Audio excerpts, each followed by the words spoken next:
The Single Mom Success Podcast, Episode 13. Heather Wells and the Single Mom blog present Single Mom Success, the place for single moms to find support, inspiration, and the path to their own success. Hey everybody, and welcome to this week's Single Mom Success Podcast. I hope you had a fantastic weekend. It also happens to be the weekend after Mother's Day, which is our day, ladies, to celebrate, or just nap, or sleep in, or do something nice for ourselves, or maybe our kids did something nice for us. For most of us, that just because it's Mother's Day doesn't mean we get to take the day off, unfortunately. It's one of those things about being a single parent. There really is no vacation day most of the time. You're still on call, you're still there doing the mom thing, so it's not often where you get to have a day where you get to kick your feet up and not do a lot. So, for most of us, it wasn't, totally a, that picture perfect day that you see where, mom gets to sleep in and she gets to go to the spa and, everything is, just roses. Sometimes it's messy, sometimes it's not pretty, but it's always still our day, and it's still nice to feel, loved and appreciated a little bit extra on that day. Hopefully that's what happened for you. I wanted to, speaking of not, it's not always being roses, I'll share a story with you from a couple of years back. My my daughter, and this was actually, I think it was actually last year. Yeah, it was last year. So last year, my daughter she had figured out how our Keurig coffee maker, I have one of those Keurig coffee makers where you just put the little pod in and you close it and you push the button and it makes the coffee, which is really the only reason why at 7 years old I was okay with her using it, because she didn't have to pour the coffee. I didn't have to worry about her, spilling. Her brothers, can monitor her as well. And she really enjoys doing it because she can make me a cup of coffee, and she thinks that that's like the coolest thing to be able to do to help me.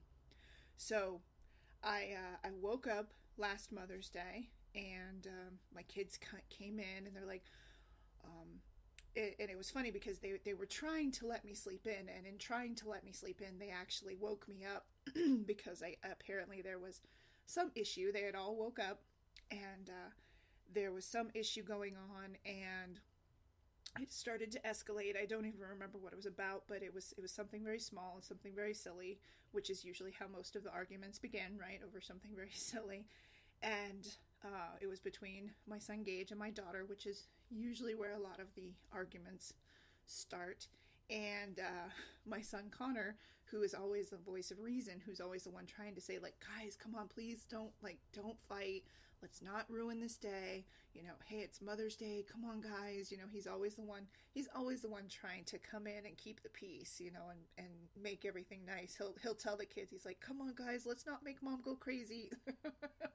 But it was so funny because I started to hear that little, dissonance coming from downstairs, and as moms, we're sort of hardwired to hear that, and we wake up. I always tell people it's funny. I can sleep through almost anything except something that has to do with my kids. If it's my kids, like when my boys were toddlers and they would wake up in the morning, I would wake up the second I heard them walk into my room because I could hear their diapers when they walk. I could hear that little swish, swish, swish, swish sound that their diapers would make when they walked. So, and just that small sound, I was instantly awake because I'm like, what are they doing? I was like, where somebody's walking, somebody's mobile, and they're toddlers. So where are they going? What are they doing? So I immediately kind of woke up when I heard this sort of beginning rumblings. And bless his heart, my son Connor was trying so hard, and finally he just lost it. He's like, guys, shut up, as loud as he could.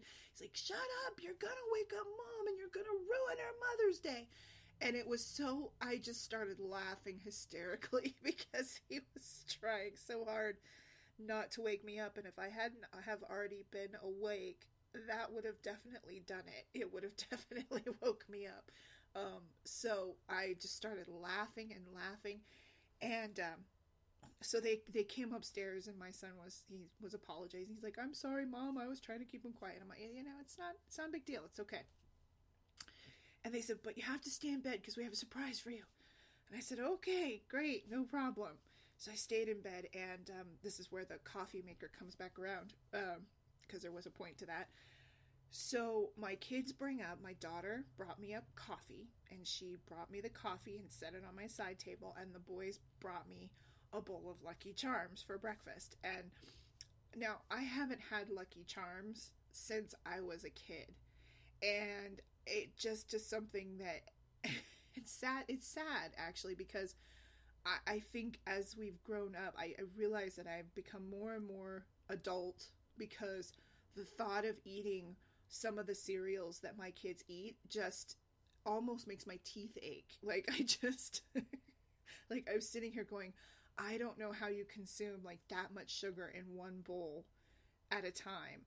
Or, I don't understand. Like, I can't eat those things anymore. But they had brought me this bowl of fruit of Lucky Charms, and I said, "Okay, thank you so much. That's so sweet of you." And I started to eat the Lucky Charms, and it was. I have to admit though, it was really good. I definitely couldn't do it every single day, but I kind of remembered now.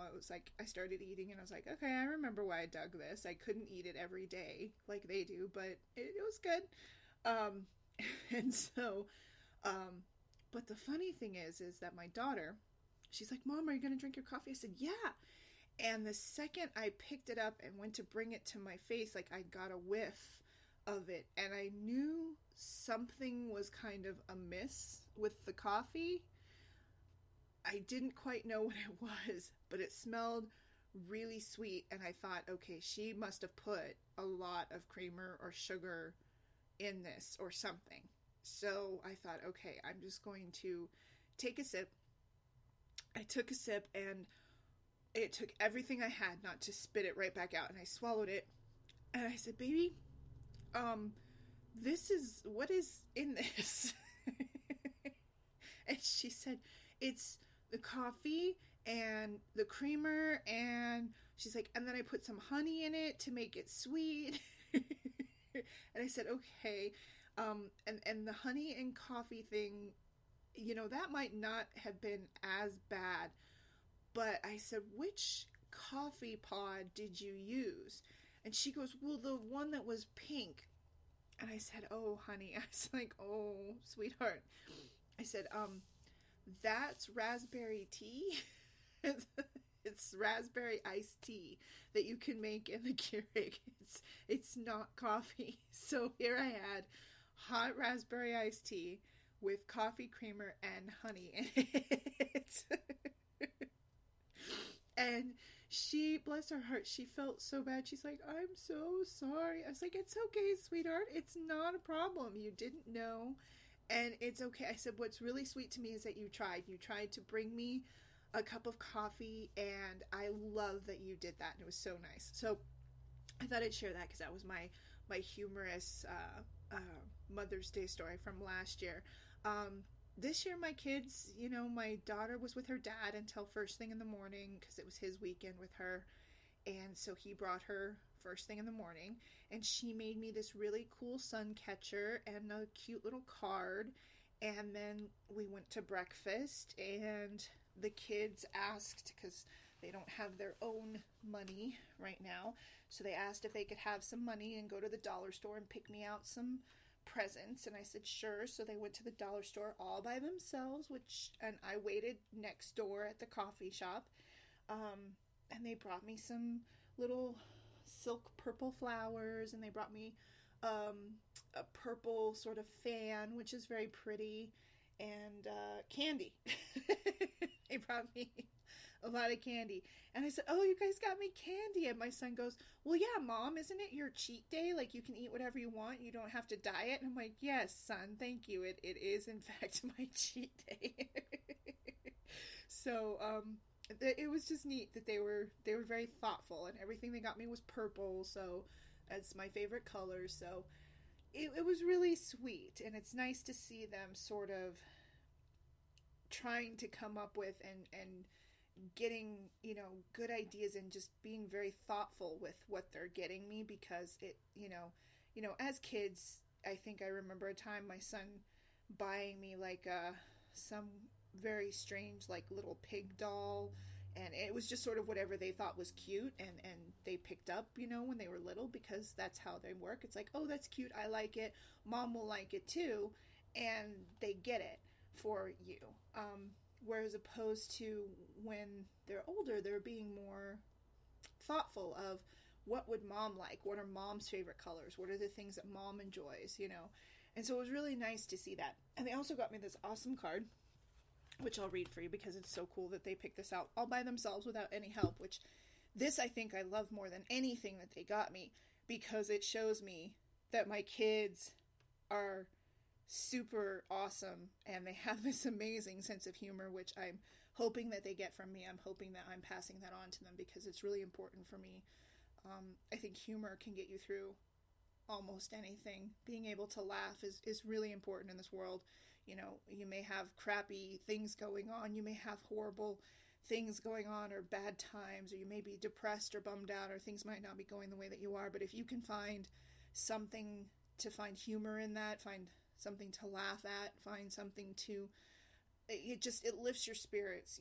When you're down and out, if you can laugh and find some humor somewhere, it helps. It really, really does. So I really want to make sure that my children have that sense of humor and the ability to laugh at the world. And things may go wrong, but if you can find something that makes you laugh, it can't all be bad. There's a way to kind of lift your spirits. So they bought me this card. It says, Mom, you're sweet, kind, charming, thoughtful, and smart. You obviously take after your children. Happy Mother's Day. And then they tell me how much I am the number one mom in the world. And if they had the money, they would buy me 2 pygmy hippos just to show me how much they care about me. Pygmy hippos are my favorite animals. If you've never seen a pygmy hippo, look it up.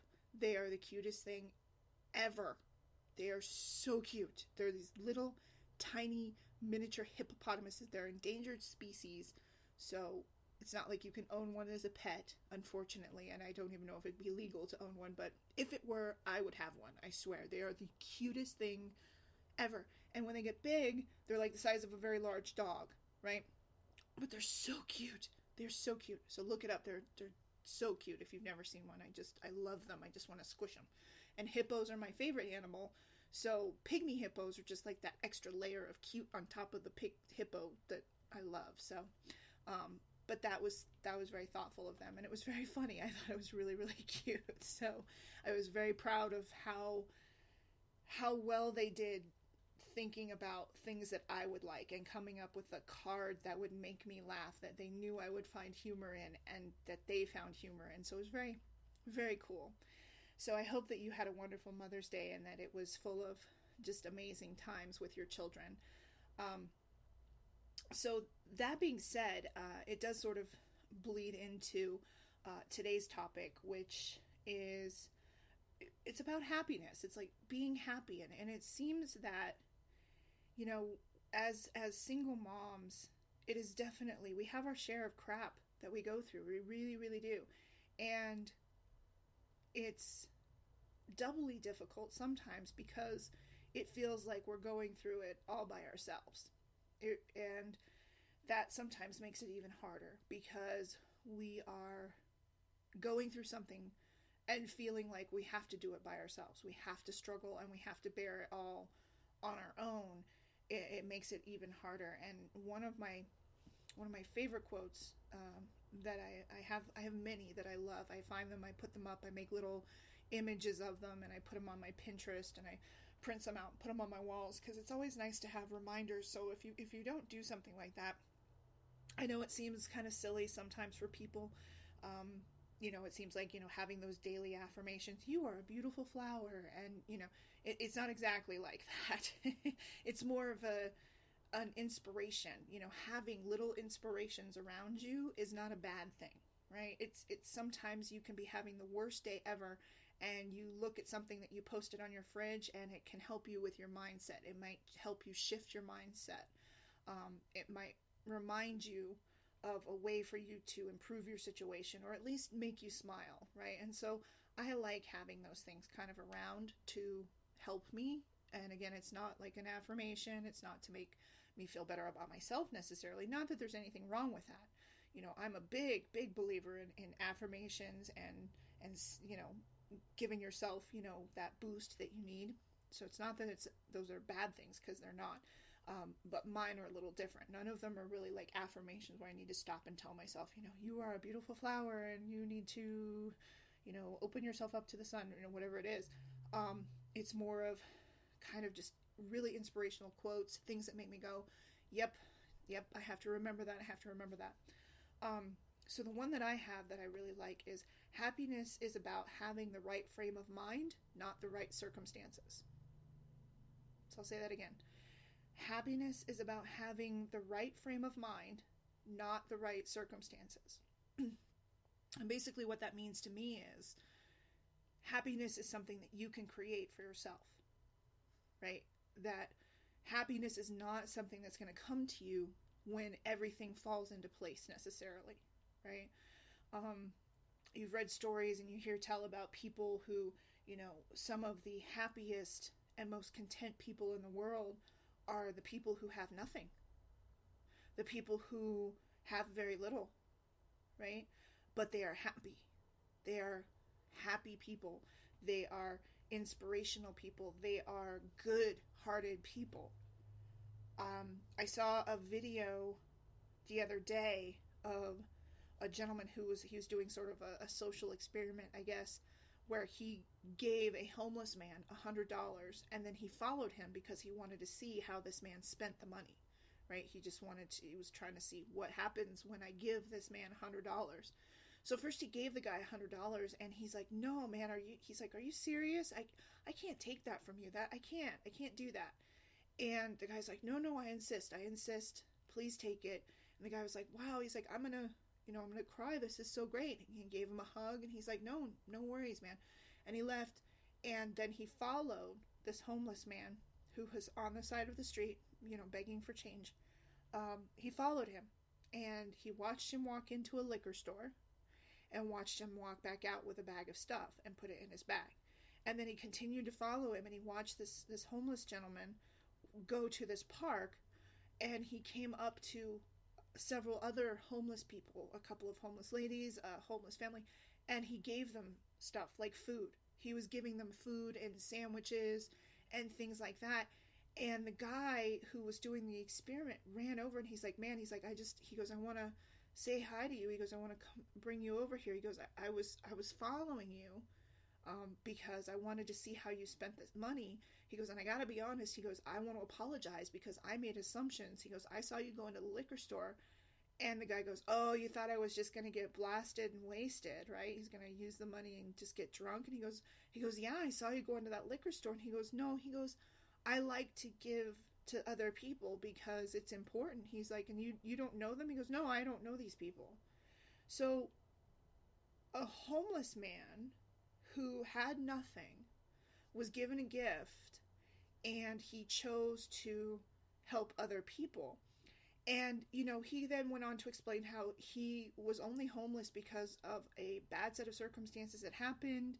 He was helping his mom out, and she passed away, and then, a bunch of bad, just a bunch of unfortunate circumstances happened to him, and he seemed like a really, really decent guy. But he was very positive. Like, he's like, he goes, I feel that it's important, for me to make sure that I can help others too, because not all of us are out here because we're drug addicts or we're alcoholics or, we're bad people. We just have had bad things happen to us, and it's unfortunate. And so, things like that really, they make me stop and think. And this has become a really important topic to me because I've been kind of going through the last couple of days, just, things haven't been great. They haven't been wonderful. Finances are tight right now because business is slow.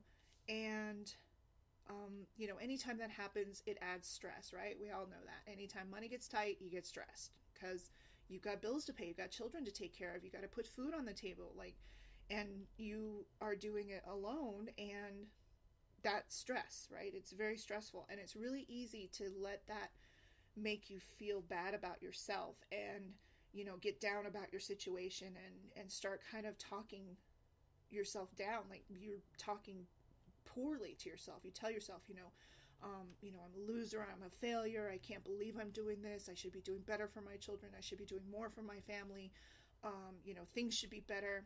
And it can, kind of turn inward, and you can beat yourself up about it. It can also go outward.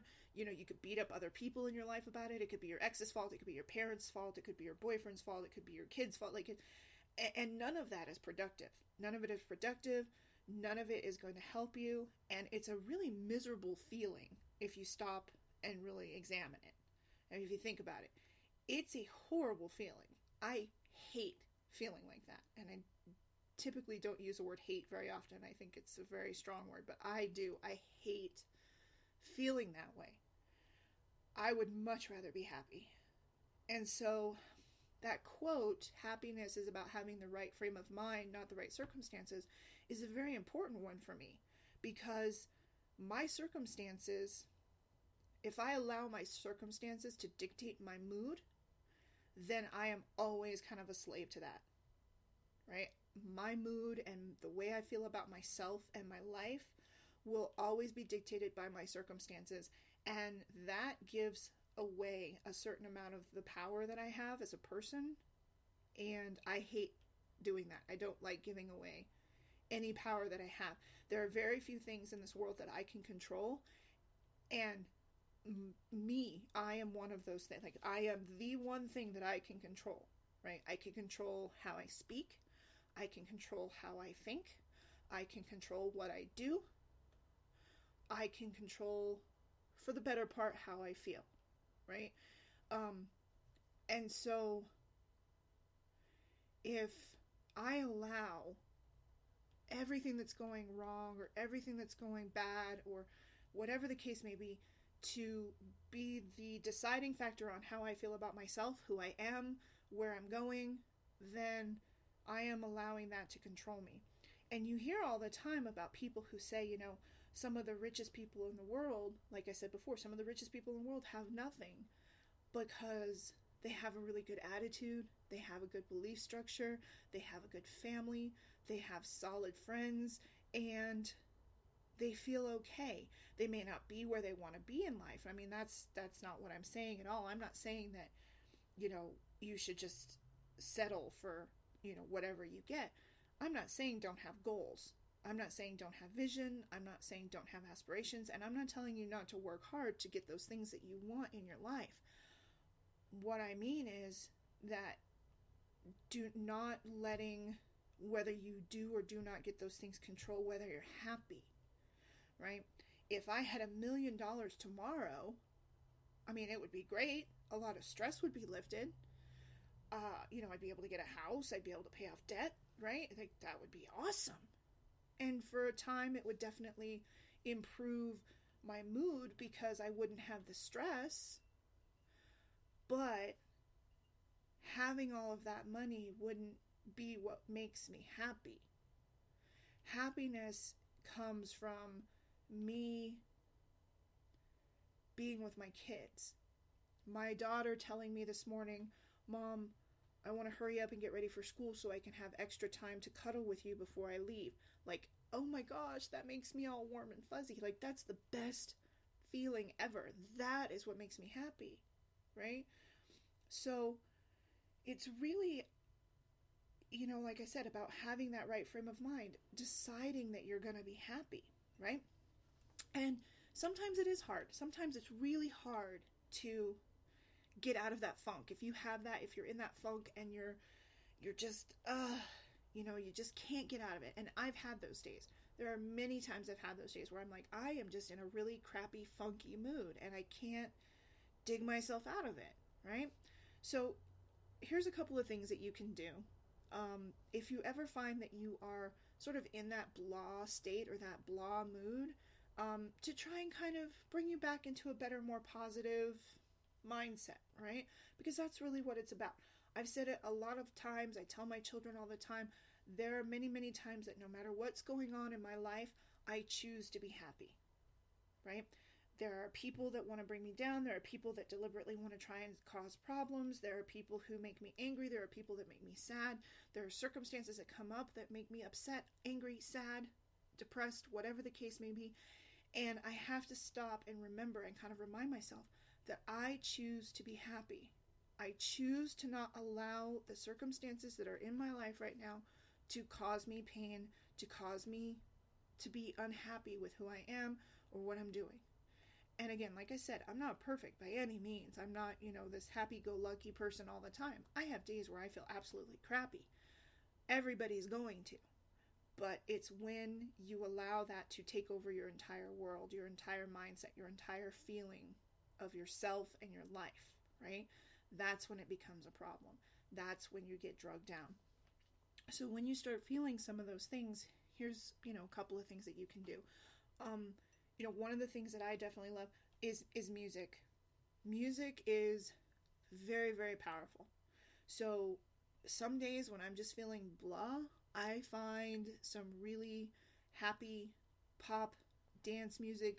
I mean, there's times when I'm jamming to like the 80s music, which is like, can't get more bubblegum pop than some of the stuff that came out from there. And sometimes all it takes is that one song that you remember from when you were a kid, and you start dancing around like a fool in the middle of your living room, and who cares, right? And sometimes that's all it takes to kind of pop you back into a better frame of mind.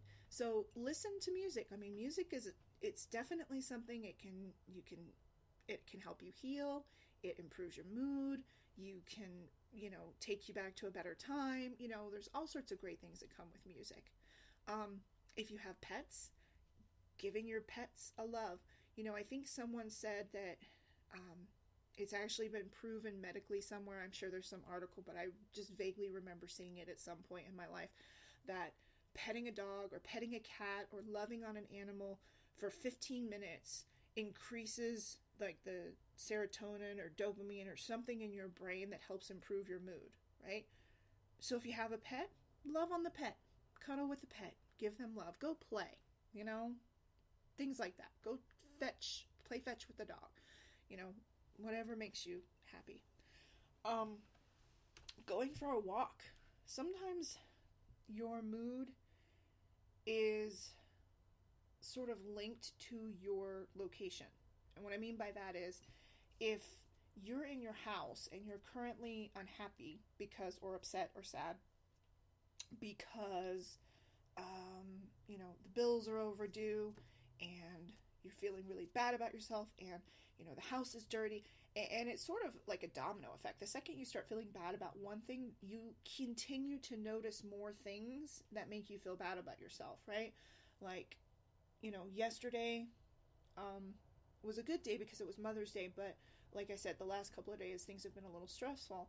So I was feeling kind of down about that, and then I walked through my house and I'm like, oh my God, the floor is dirty.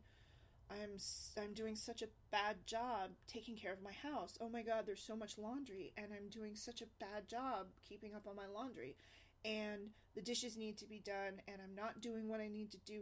Now, mind you, it was Mother's Day, and I had deliberately made the mental note of, it's Mother's Day, so I'm not going to do these things. These things will still be here tomorrow, but because it's Mother's Day, I am taking a break from doing these things. This is my day to do whatever I want, and I choose to not do these things because I don't want to do them today. So I had decided I wasn't going to do these things, but I still caught myself like beating myself up because I wasn't doing them, right? Because I'm stressed. And so I was just sort of letting this whole, it became a snowball effect. One thing after another, making me feel worse and worse and worse, even though it had been my choice not to do those things, right? So sometimes taking a walk is good because, and it doesn't have to be for exercise or a power walk or anything like that, just changing your location and going somewhere else. And, when I walk, I can kind of clear my head. I don't think, I try really hard. I make it a deliberate process to not think about what's going on back where I left, like from my house. I left all my crap at the door. And when I walked out, and it's hard because I think as moms and as women, we constantly have like 8 million things going through our head. It's almost, I can't, I don't think I've ever talked to a woman who doesn't say, yeah, I'm always thinking about this or that, or, it's almost a constant. I've always got something going on in my head, right? Did I do the laundry? Oh, did I forget Johnny's permission slip? And oh, tomorrow I have to do this thing, and blah, blah, blah. Like, it's a constant feed, right, of activity in our heads. And so I try and really make a conscious effort to just pay attention to where I'm walking. Not thinking, not in my own head. I get out of my own head and I just look while I'm walking. I look at the trees and I watch the squirrels and I see if I can find flowers and I breathe, and I become very present where I'm at. And I try really hard not to let that feed go in through my head, because it's sort of like you're taking the stress with you. The whole point of going for the walk and changing the location is to step away from it and get out of that space and kind of give your brain a chance to sort of reset itself. So I love doing that. Sometimes, and it's not always possible, it's not always feasible. Sometimes it's great to take a nap. And again, like I said, it may not be feasible, it may not be doable, okay? Because not everybody, some people have little ones that don't take naps, which sucks. That was like the worst day of my life. I exaggerate, it wasn't the worst day of my life, but it was a sad day when my daughter decided she was not going to nap anymore. And it became more of a fight than anything to get her to go down for a nap. I miss naps. I miss nap days. So some people, depending on the age of your child, napping is not doable. But if you can nap, I highly recommend it. Sometimes it's good to just rest and reset and recharge and give yourself that, hour, half hour to just stop thinking and reset yourself, recharge. One of the other things that I do every so often, because it is necessary, is cry.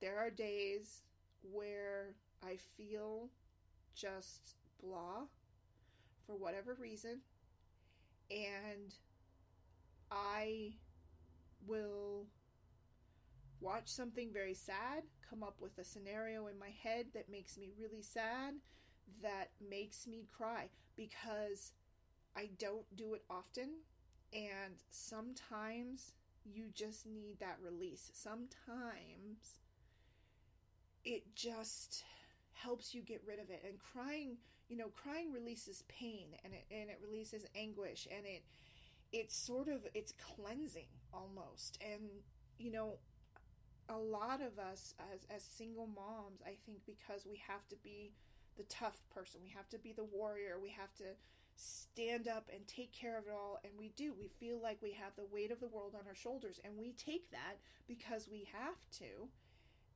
and we just keep moving forward. We just keep doing, no matter what, we keep going. And a lot of times we never take the time to release the pain and the frustration that can bring. And it's necessary, because you can't keep everything in all the time. It's not good for you, right? So there are times where I've had days where I'm like, okay, I am in a funk today, and so I'm going to put in a really, really sad movie, or I'm going to listen to the song that I know always sets me off, and I'm going to get a good cry in, and I'm going to get it out of my system, and then tomorrow I will start over. Tomorrow will be a new day, and it's cathartic almost. It does. It sort of, you get to get it out, and it helps.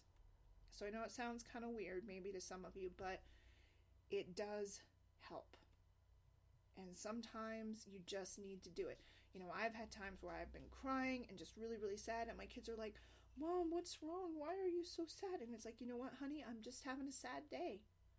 There's no real reason for it. I'm just having a day where I just feel blah and I feel sad, and it'll be okay. I'm okay, you know?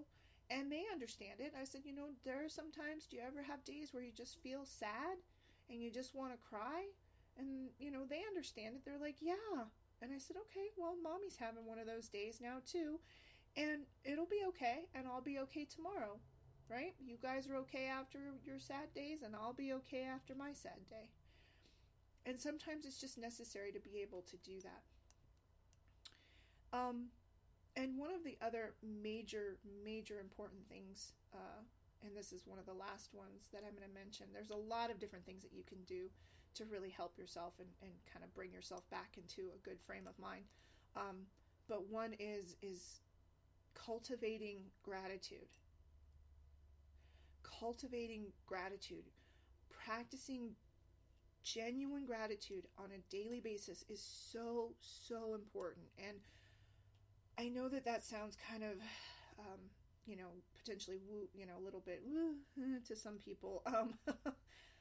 But it is. It is so important to remember to be thankful and grateful and show gratitude for the things in your life that you do have. And I think that it becomes really hard. It's not an easy process sometimes, especially when things are going so wrong, right? When things are going just crappy and they are so wrong, it is sometimes very difficult to find anything to be thankful for and grateful for. But it is very important, because I guarantee you that you have something to be thankful and grateful for. Everybody does. Everybody does. And it's so easy to get bogged down under all of the bad crap that you forget that there is good in your life. And I think that's where a lot of people kind of take that turn where they, start forgetting that happiness is about having the right frame of mind, but not the right circumstances, because they are basing their happiness on their circumstance, and their current circumstance is one that's not that great, right? And they forget that there are so many things in their lives that they have to be thankful for, that they have to be grateful for. On a daily basis,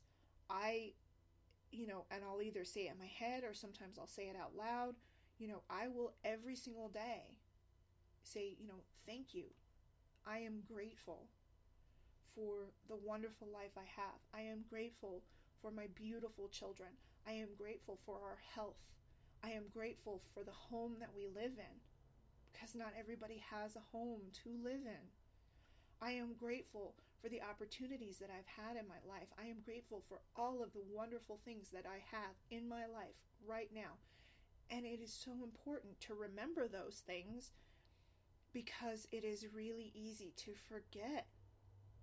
It is really easy to forget all of the good, amazing things that you have in your life when things are going wrong.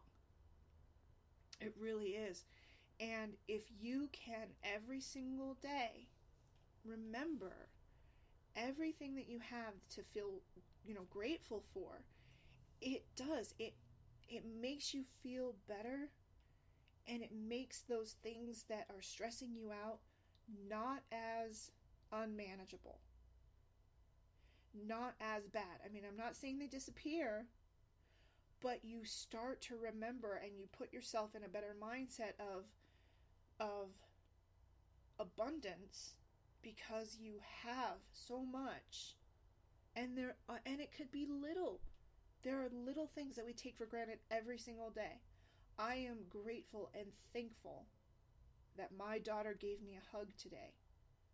I am grateful for my daughter's love and presence in my life. And that, you may think it's little, but really, if you think about it, it is amazingly huge. It is one of the biggest things in this world. It is wonderful, and it makes you feel good. And that is where it is so important to remember to have that gratitude, that appreciation of all of the blessings that you have, because you do have them, no matter what. And when you start remembering those things and you continue to cultivate that gratitude, it does help with that happiness, because again, happiness is about having the right frame of mind, not the right circumstances. And I think that that's where all of those people who they may not have a lot, but they are happy. And some of the people who are the wealthiest people in the world have everything and they're miserable, right? They have everything. They could buy and sell things over and over and over again. They have nothing to want for, but they are miserable, horrible, awful people, right? So again, it's very important to keep that in mind. So if ever you get to a point where you start feeling that, and that's why I said this was really important for me to put out there, because I had been having a rough couple of days with the stress of everything that's been going on. Definitely stressful. And I was kind of feeling myself kind of slide into that funk. And it, like I said, everybody does it. It happens to everyone. But there are always ways to get out of it. And I hope that, the few that I found, and these may or may not work for you, but you need to find something that will work for you. Maybe you go to the park and run. Maybe you're a person who likes to run. Me personally, I hate running. I only run when chased. And it depends on who's chasing me. If I think I can take you, I'm not running.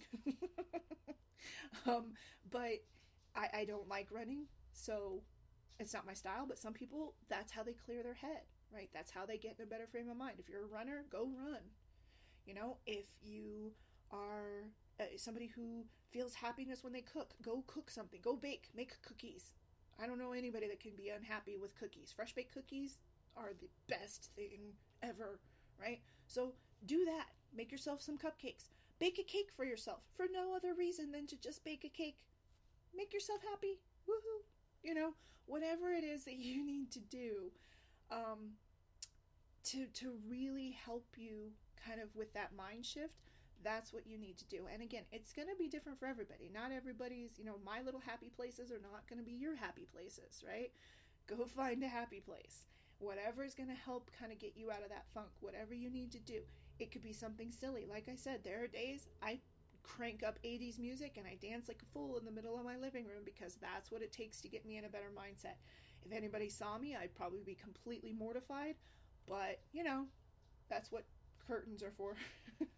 So, but again, those are the things that it's really important to be able to put yourself in that right frame of mind, because that's where your happiness is going to come from.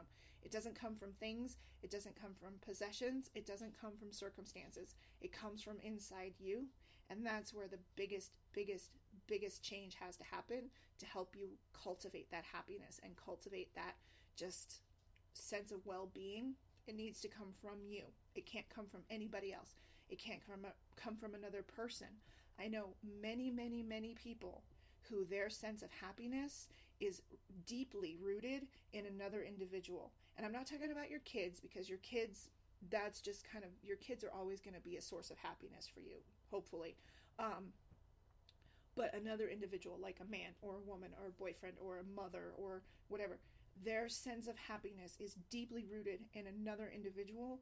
And when that individual is not giving them what they need to make them happy, then their whole life comes crashing down. Or if that individual leaves or is no longer with them, their whole life comes crashing down and they don't know how to function.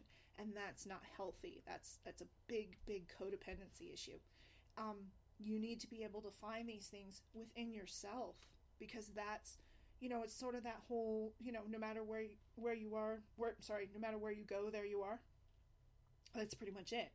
No matter where you go in life, no matter what happens, you're the one that you have to take with you, right? You can move, you can relocate, you could get a different boyfriend, you get a different girlfriend, you can get married, you can get divorced, whatever the case may be.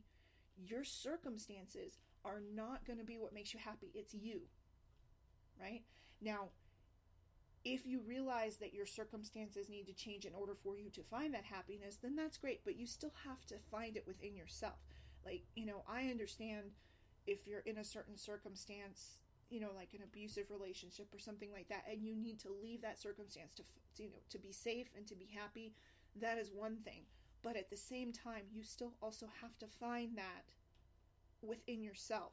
Like, I think, anybody who's ever been that I've known that has been in an abusive situation and has left, it wasn't just the fact that they had to find that shift inside themselves first before they could leave, right? They had to realize and change something inside themselves and have that mind shift in order to get to the point where they left, right?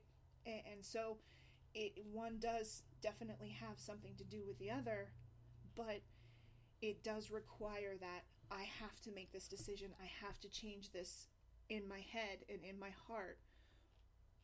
What's keeping me here, right? In order to leave. And so it's so important to have a good mindset and just that internal feeling about yourself. So I hope that this was helpful, and I hope that it inspired anybody out there who ever goes through any of those funk days where you just feel crappy, right? Or if you're struggling right now, I really hope this was inspirational and it gave you some ideas to help you with any circumstances that you're struggling with right now. I would love to hear any feedback that you guys have. What do you guys do to improve your mood when you find that you're in a funk? What do you do? Where do you go? Who do you talk to? Do you go see your mom? Do you go see your Nana? Do you take your kids to the park and watch them play and that improves your mood? Like, what helps you when you are feeling kind of down and out? How do you change your mindset and have that right frame of mind? Please share with us. We love getting comments. I love seeing, when people give us some feedback. And once again, I hope you guys have a wonderful week, and we'll talk to you real soon. You've been listening to the Single Mom Podcast, the place to go for support, encouragement, and maybe a few laughs along the way. Please also make sure you head on over to the Single Mom blog for more great stuff for single moms. We have resources, free things to print out, great articles. Can't wait to see you there. Be sure to leave feedback and comments because we love hearing from other single moms. And if you like this podcast, please be sure to subscribe.